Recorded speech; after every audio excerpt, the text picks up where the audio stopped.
Hello， 大家好，欢迎回到外媒看中国，我是安博人。Two Chinese universities have made some amazing breakthroughs when it comes to curing diabetes, with some amazing news about a very possible cure. But Big Pharma in the West, which is profit-driven and cares more about money than health, is not happy.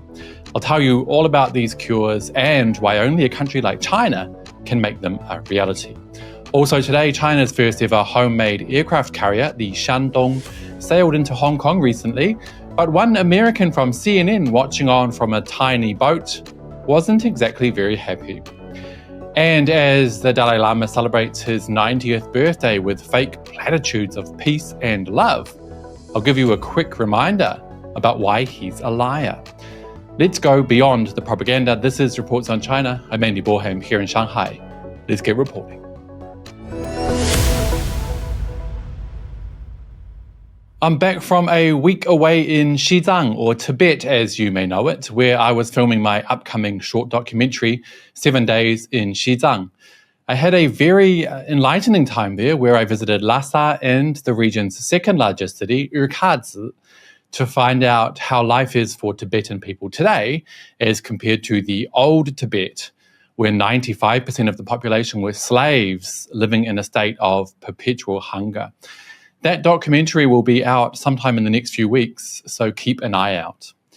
And that is the perfect segue into today's first story, the 90th birthday of the Dalai Lama, who somehow receives almost 100% uncritical adulation from the West, who have this idea in their mind of the old Tibet as some kind of paradise, a heaven on earth, when the reality was anything but. For some context, the Dalai Lama left China in 1959 after a failed uprising, and he hasn't been back since.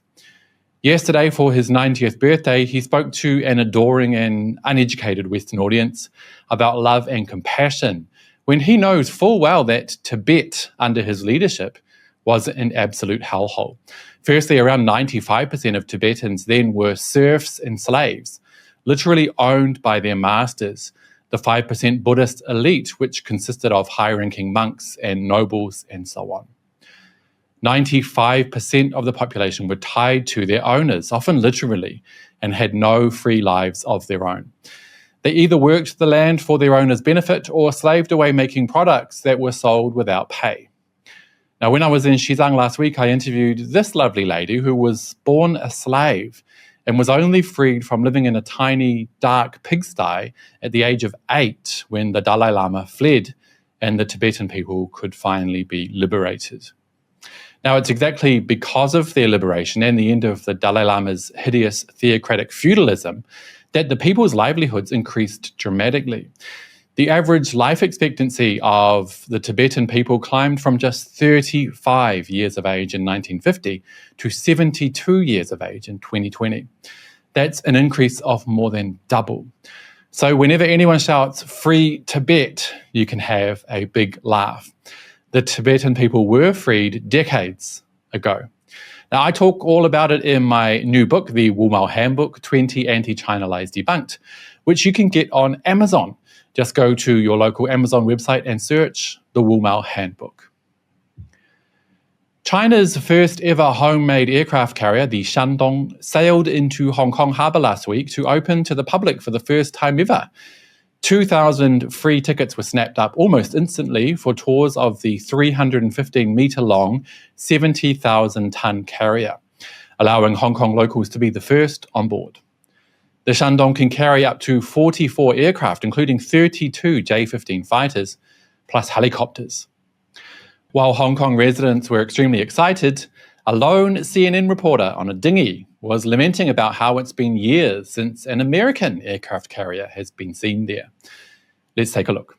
This is a pretty rare thing to see up close. The Chinese aircraft carrier Shandong, one of the largest weapons in China's military arsenal, at the start of a 5-day visit to the port city of Hong Kong. It is more than 3 football fields long. It can carry more than 40 aircraft. Many of them are J-15 fighter jets, the kinds that are currently on the deck of the aircraft carrier. And during flight operations, those jets, some of which you can see on the deck of the aircraft carrier, they would launch off of that sloped ski jump bow of the vessel. Around 7 years ago, I was in a small boat in this same harbor looking at a very different aircraft carrier. It was the USS Ronald Reagan making its own visit to Hong Kong. In the years since then, relations between Beijing and Washington have sharply deteriorated, and we haven't seen a US Navy ship here in many years. LOL. Here's an idea. How about American military ships stay out of Chinese waters and the American government concentrate on making their own country better? And of course, that would mean slashing military spending dramatically and spending that money improving the lives of ordinary Americans. Wouldn't that be a noble idea? Last up today, Chinese researchers have made significant breakthroughs in developing cures for type 1 and type 2 diabetes, and the West's Big Pharma are not happy. Firstly, last year, scientists in Shanghai from Changzhen Hospital, the Center for Excellence in Molecular Cell Science under the Chinese Academy of Sciences, and Renji Hospital were able to effectively cure a man of type 2 diabetes. The South China Morning Post reported, the 52-year-old man with type 2 diabetes who needed multiple insulin injections daily was given an innovative cell transplant. He's now been insulin-free for 33 months and is not on any other medication, giving hope to other diabetes sufferers. Then researchers at Tianjin First Central Hospital were able to achieve the same thing for a type 1 diabetes sufferer. The European Medical Journal said, in a groundbreaking medical achievement, a 25-year-old woman with type 1 diabetes in China has successfully undergone a stem cell therapy that enabled her to produce her own insulin, reducing her reliance on injections. The woman was treated with stem cell-derived islet cells developed from her own fat cells, which were injected into her abdomen. This experimental treatment has allowed her to remain insulin-free for over a year since the procedure.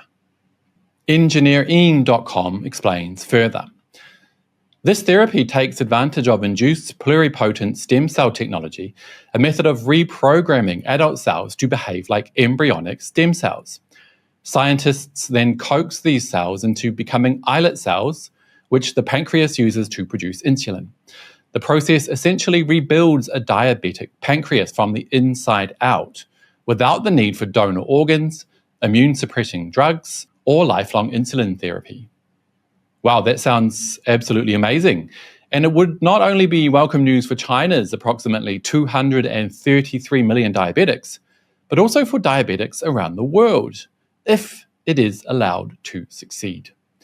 As engineering.com continues, Big Pharma is not happy. While the news is being celebrated in the medical community, the pharmaceutical industry is less enthusiastic.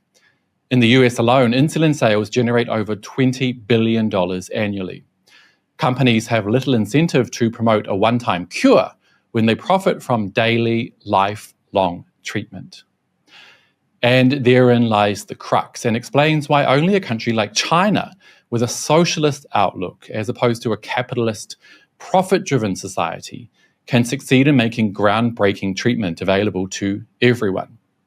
In China, for example, Big Pharma has much less influence, allowing research for the betterment of humanity to take precedence over pure profit.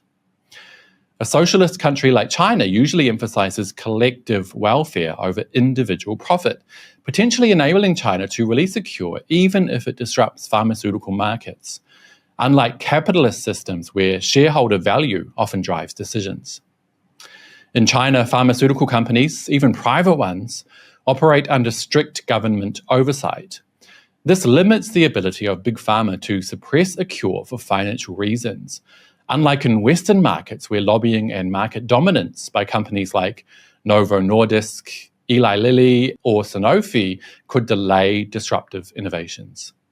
On top of that, China's state-backed manufacturing infrastructure could enable rapid scaling of a complex therapy like stem cell-derived islet cells, leveraging economies of scale to make it affordable.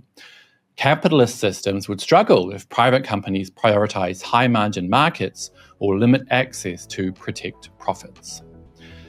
I'm really crossing my fingers that China can make this happen. Who knows, maybe a cure for cancer will be next.